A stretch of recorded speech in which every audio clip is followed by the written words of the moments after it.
재판으로 보는 사건 사고 6월 7월 뉴스입니다. 마을 이웃을 강간한 남성. 같은 마을에 사는 이웃을 강간한 40대 남성이 법정에 섰습니다. 피고인의 범죄 행위로 피해자가 상당한 정신적 고통을 받았으며 공포를 호소하고 있다고 담당 판사가 말했습니다. 또 피해자는 회복 조치를 못했는데 피고인은 피해자를 탓하는 모습을 보여 진심으로 뉘우치는지 의심이 든다고 말했습니다.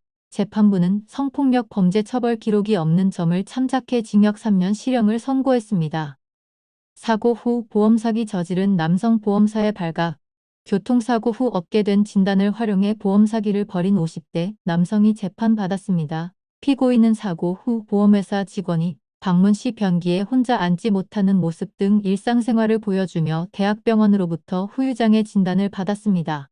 그 후 혼자서 차를 운전하고 양쪽 손으로 짐을 들고 있는 장면을 보험회사가 촬영하여 재판에 넘겨졌습니다. 판사는 교통사고로 경추 손상은 인정되지만 혼자서 일상생활이 불가능하다고 보험금을 청구하는 게 사건의 쟁점이라고 말하며 장을 보기 위해 마약성 치료제를 과다 투여했다는 피고인의 주장은 거짓이라고 판단했습니다. 재판부는 피고인에게 벌금형 등 다른 점과는 없는 점을 참작해 징역 1년 집행유예 2년을 선고했습니다. 치매 여성 강제추행한 80대 남성. 강제추행한 80대 남성이 재판에 넘겨졌습니다. 피고인 김 씨는 4차례나 주거지를 침입해 강제추행 범행을 저질렀습니다. 김 씨는 피해자가 고령으로 치매가 있는 점을 활용해 범행을 실행했습니다. 하지만 피해자가 처벌 원하지 않고 피해자 가족이 재범 방지를 위해 낮은 양형의 처벌을 원해 징역 2년에 집행유예 3년 그리고 위자료 500만 원 지급 명령을 선고받았습니다. 공직선거법 위반한 전 예천군 의원. 공직선거법을 위반한 전 예천군 의원 A씨에게 유죄가 인정됐습니다. 지난 지방선거 선거일 금품을 제공한 사건으로 법정에 선 증인의 돈 받은 방법이 구체적으로 일관된 증언으로 재판부는 유죄로 인정했습니다.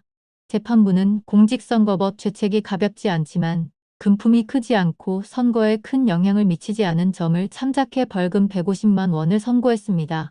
선거를 앞두고 조합원에게 현금 건넨 출마 예정자. 지난 2월 조합장 선거를 앞두고 출마 예정자와 관계자 A씨가 농협조합원들을 만나 선거 잘 부탁한다는 말과 함께 각각 18회에 걸쳐 570만 원, 4회에 걸쳐 180만 원을 교부한 사실이 드러났습니다. 담당 판사는 금품 수수는 조합장 선거 정면으로 반하는 행위로 다수 조합원에게 제공한 총액이 거액으로 죄책이 무겁다고 말했습니다. 선관위 조사 시 범행 축소하려고 거짓 진술이 드러났으며 피고인 중 한 명은 과거 국회의원 선거 처벌 전적이 있는 점도 법정에서 공개됐습니다.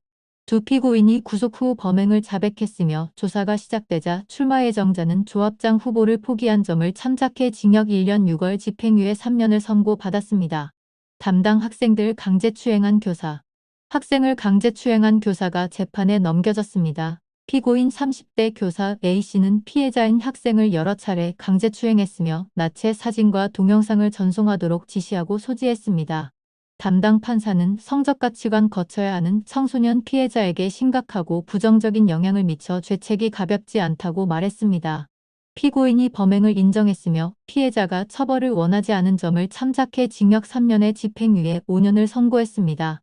보호 감독할 지위에 있는 자가 오히려 범죄를 저지른 것은 매우 심각한 사안이라며 피해자의 합의서가 제출되었더라도 재판부에 깊은 고심이 있었다고 말을 남겼습니다. 이상 6월 7월 대구지방법원 상주지원 열린 재판 뉴스였습니다.